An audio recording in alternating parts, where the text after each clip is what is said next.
and a fucking wiring. Awesome. Like, you just like fuck understand what I try and win this caravan. Welcome guys, welcome. I use the microphone to start working. Just turn all the knobs, you know. Yeah, that's the right one. I sound like a fucking synthesized bass machine. I'm talking. That was the right one, dude. That was good. That was good. That's better. That's it. Is that the one? Is that the one? Maybe a little bit louder. A little bit louder. A little bit louder. Which one? Which one do you think should be a little bit louder? A little bit louder. Oh yeah, louder. Is that good, guys? Are we happy? Got me, man? Yeah. Awesome. Jay was talking and you was playing the race card because it's easy and we make money from it. Yeah. Cool. So I went normally in my comedy set, right? When I do like my full show, I take the piss out of Americans because scientifically it's too easy, isn't it? Yeah. Right. Okay. But genuinely, I love Americans. Okay. Right. The reason I love Americans, okay, I have profound knowledge and understanding of Americans. That's because I actually went to school in America, yeah, completely illegally, but I did go. Absolutely true. When I was 12 years old, okay, I went out to stay with family in Morristown, New Jersey, yeah, on the East Coast, near Philadelphia. See, this is a real place. I Googled it, right? That's true. I went there. And once I was out there, my cousin said, hey, why don't you go to school here? I thought, wow, what a fantastic opportunity. I'm going to an American school, yeah? It would be absolutely awesome. And so I did completely illegally, like some junior Al-Qaeda in training, right, with the bomb fluff. So I started school at William Allen III Middle School in Morristown, New Jersey. And as I did, right, I started getting picked on, yeah? Those American kids started picking on me. I was getting picked on for being English. This is a form of prejudice I had not experienced before. Right, that's what the American kids used to say to me. I'm not making this up. They just go, hey, go home. It's time for tea, you stupid English muffin. English muffin. Yeah, right. You all get upset, yeah, when religious fundamentalists call you infidels. You don't know what racism is until someone calls you a muffin or a teacup. Yeah, you just run past me and go, cheerio, pip pip. What is that about? That was me in my life. And then I came back, and then everyone's like, again, but I get more on that a little bit later. That shit, I can't be on the first half of that shit. I'm gonna win you fuckers over. I've definitely run out of material. I'm doing that. Do the sign. Oh, have you guys ever seen me before? Have you seen me before? Okay, so you've seen all the material before. No, dinosaurs come. We'll do that later. Have you seen my solo show? Oh, you saw me at 8 I was doing the solo for 45 minutes. Okay, that's pretty decent. Now I'm fucking stinking really badly and sweating like a bastard. Is the aircon working for you guys? Is that okay though? Yeah, cool.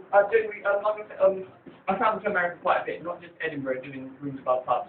But no money, right? But New York as well. Now, as I was out there, well, I flew out to New York. And I flew out with Air India. Yeah, you already know this is going to be hilarious, isn't it? Right? I'm an Air India flight, okay? I'm an Air India flight, and it's full of Indian people. But I looked around and I saw only one white guy on the entire plane. Yeah, do you know him? This plane was full. This takes a lot of people. Okay? This plane was full of brown faces, but there's only one white guy in the entire plane. We entered North American airspace, and I thought to myself, boy, so much for that undercover air marshal. So rubbish disguise, man. You ain't fooling anybody. Abdullah, who do you think it is? I think it might be Jack Bauer over there. Crazy shit. So guys, you ready for your first act of Graduate? It's all love and support for you guys doing it for the first time, and I appreciate that you come to support the industry that's not very well air conditioned, even though I've got these artists, these units from Argos fucking doing some shit jobs out there. Right? So loads of love and lots of warmth. So we're going to start with a polite reaction applause right here. And I'm going to sit up! We got everybody! Start with Big and Jerry! Ladies and gentlemen, this is Scott Jeffrey! Hello, thank you everyone.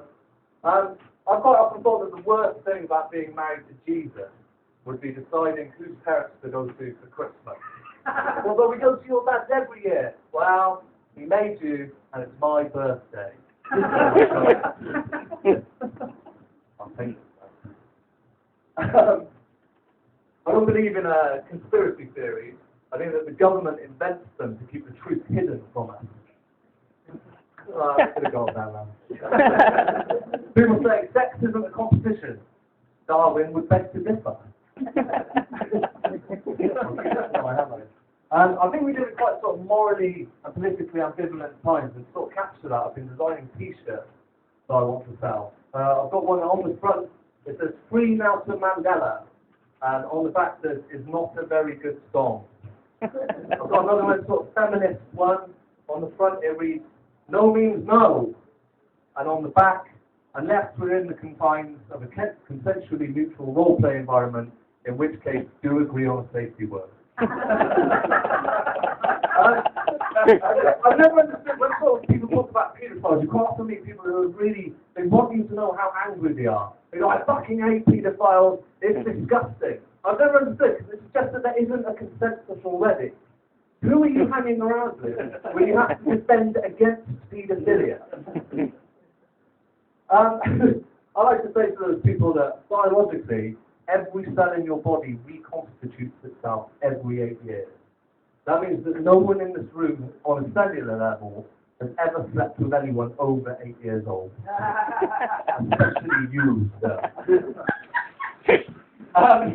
The other thing I don't get when people are very angry about paedophiles, what I don't understand is, do we know that it's a cycle of abuse and the victim becomes the abuser? And I always wonder, well, where does the cut-off point of your sympathy come? Exactly. You go, Timmy, we felt very sorry for you for a long time when you were being horribly abused. But you're 16 now, and we've all decided that we hate you.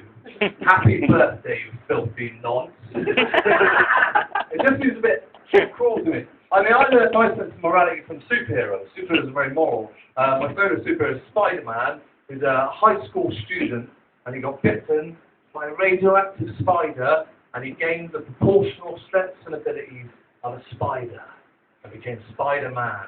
And I've always sort of wondered, what if Peter Parker had been bitten by a radioactive man? Would he gain the proportional strengths and abilities of a man and become Man-Man, fighting crime in New York?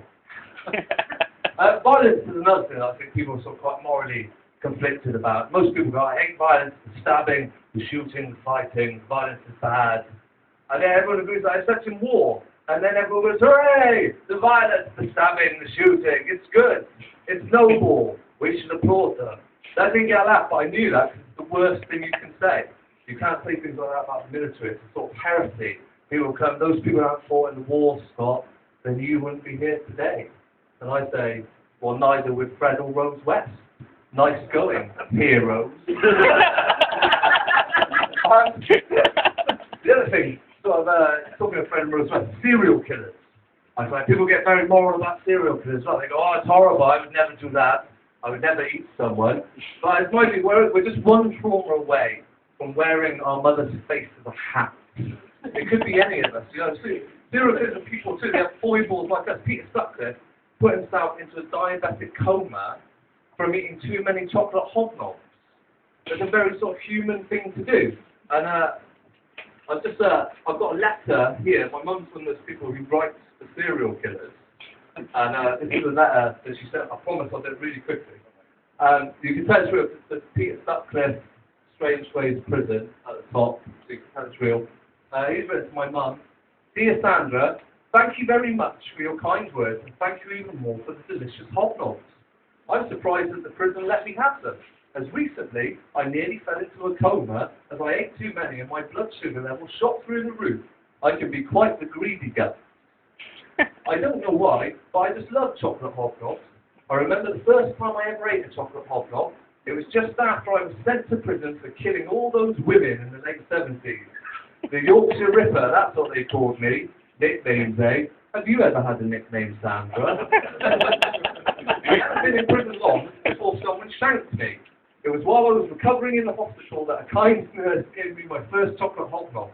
At first, I thought it might be a trick, and that the nurse was lying, like all women lie. The filthy fucking whore. I looked at the strange biscuit in my hand. Sure, the chocolate looked delicious, but what had this little bitch given me? I'll be honest with you, Sandra, I was this far away from smashing her skull open with a hammer. I didn't happen to have a hammer, so I ate the biscuit instead. You can imagine my surprise when it turned out to be the most delicious thing I've ever tasted. There was a party in my mouth and everyone was invited. Really, the only thing that I can compare it to would be the pleasure you get from bashing open a woman's head with a hammer.